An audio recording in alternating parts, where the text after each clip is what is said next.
I thought I was just visiting my friend's house, until his mom opened the door, smiled, and whispered, "You knock so soft, knock harder next time." It was early evening, the sky turning that soft amber hue that makes everything feel slower, quieter. I stood outside my friend Daniel's house, shifting the weight of my backpack, unsure if he was home. His car wasn't in the driveway, but the lights inside flickered warmly through the curtains. I knocked, just once, lightly. The sound barely echoed before the door opened. And there she was. Daniel's mom, Laura. Her expression carried the calm confidence of someone who'd seen life in all its shapes and still found grace within it. Her light brown hair fell loosely over her shoulders, her sweater sleeves pushed slightly above her wrists. There was something soothing in the way she simply looked at me, steady, curious, a trace of amusement in her eyes. "You knock so soft," she whispered with a half-smile, her voice calm, velvety, teasing just enough to make me smile back. "Knock harder next time, I almost didn't hear you." Her words lingered longer than they should have. I laughed nervously. "Sorry, I wasn't sure anyone was home." "Come in," she said, stepping aside. "Daniel's not here yet, but he shouldn't be long. You can wait if you'd like." The moment I crossed the threshold, I felt something shift. The house smelled faintly of vanilla and old books, warm and lived in.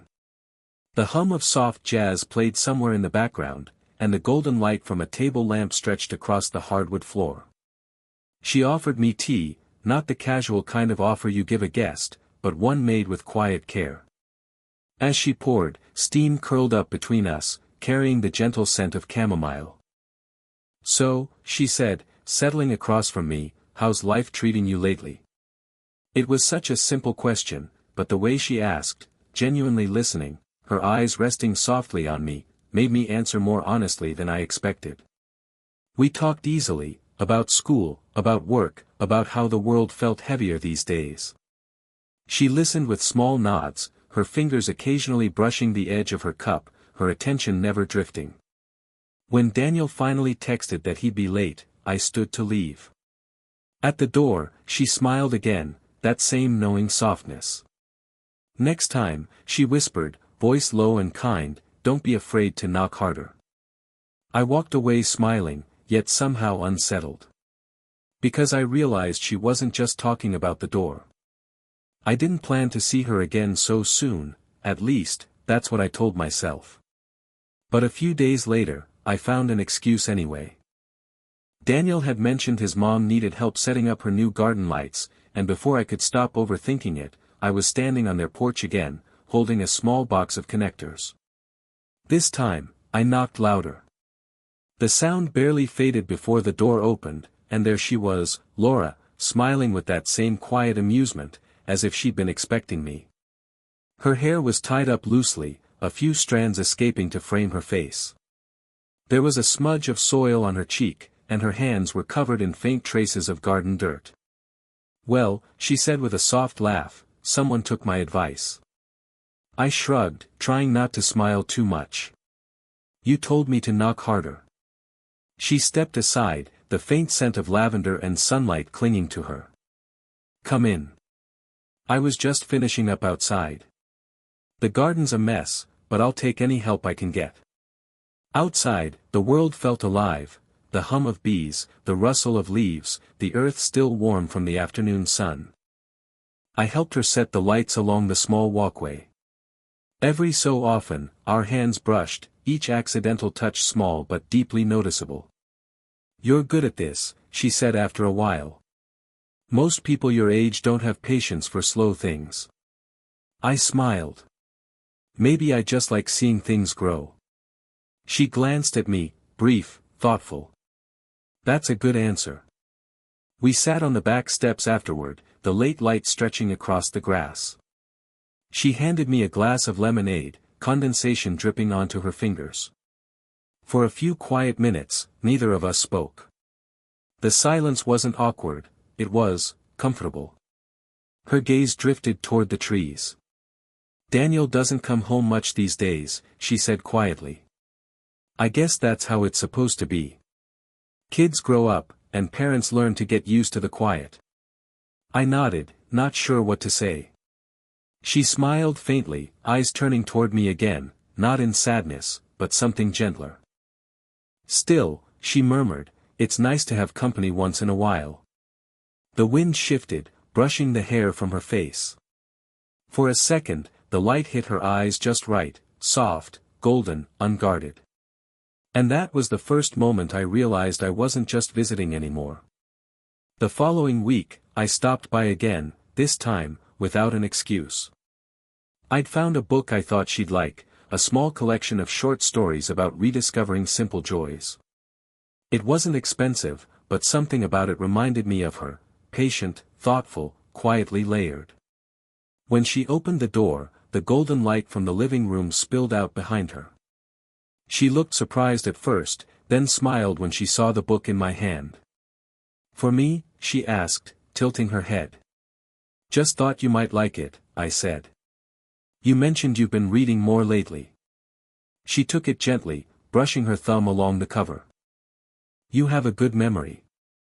Her tone was soft, appreciative, not flirtatious, yet the warmth in her eyes made my chest tighten. She invited me to sit with her on the porch while the day slowly dimmed into evening. The air was cool but comfortable, the kind of temperature where you could feel the world calming down.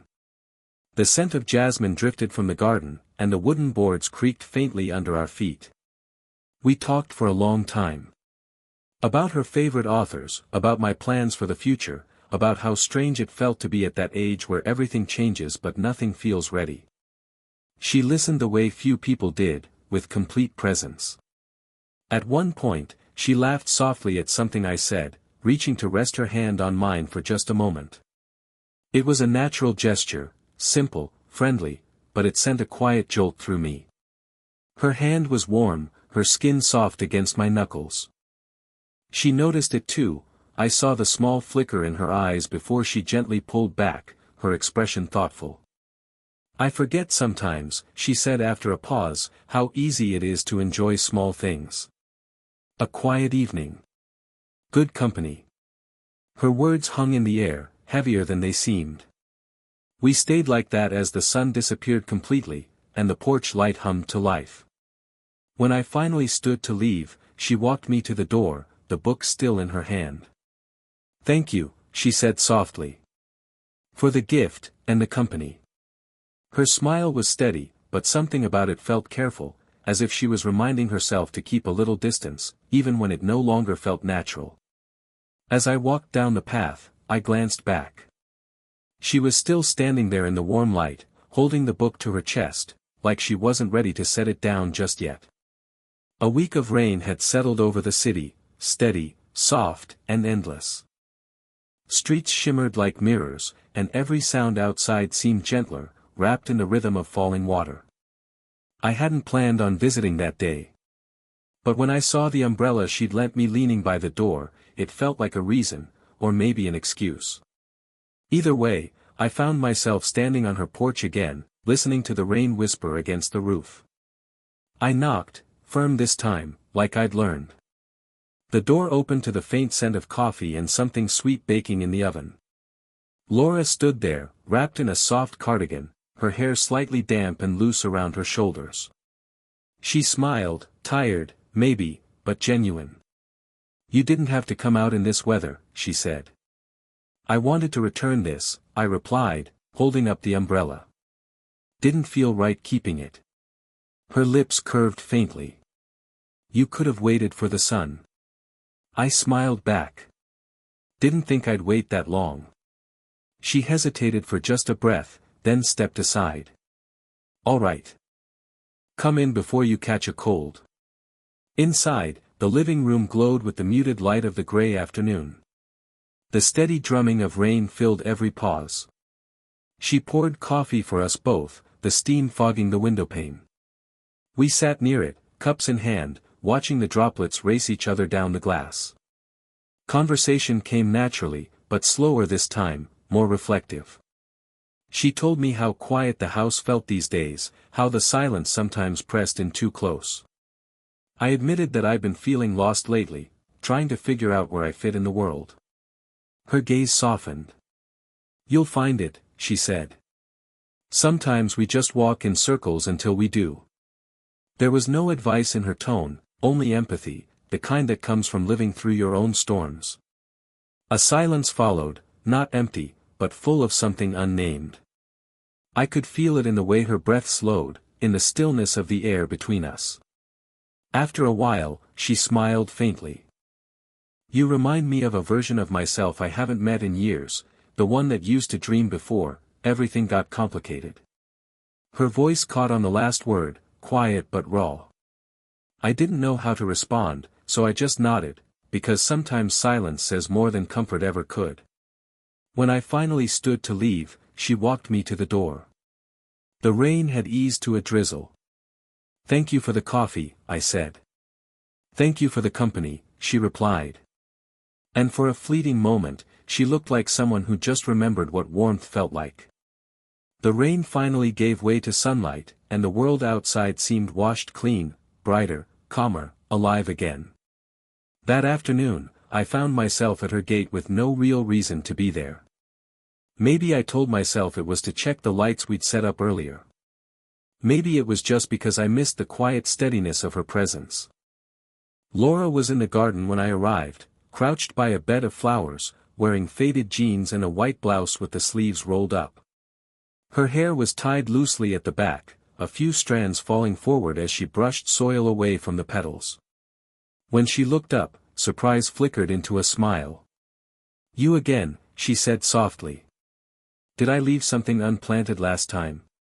I grinned. Just thought I'd see how your garden turned out. She handed me a pair of gloves. Then you can help finish it. The air smelled of wet earth and lilacs. Birds called in the distance, and sunlight scattered through the leaves in shifting gold patterns. We worked side by side, quietly at first, the kind of silence that doesn't need filling. Our hands brushed more than once, neither of us pulling away too quickly. It felt natural now, like a rhythm we both understood. At one point, I noticed a small streak of soil on her cheek. Without thinking, I reached out, brushing it away with my thumb. Her skin was warm under my touch. She froze for a heartbeat, her eyes lifting to mine, steady, unreadable. Then, with the faintest smile, she said, "Thank you," her voice softer than before. We sat back to rest, sipping water as the light grew warmer around us. She laughed when a bee buzzed too close, brushing a strand of hair behind her ear. That small, simple gesture, the sunlight touching her skin, the quiet in her laughter, made something in me still.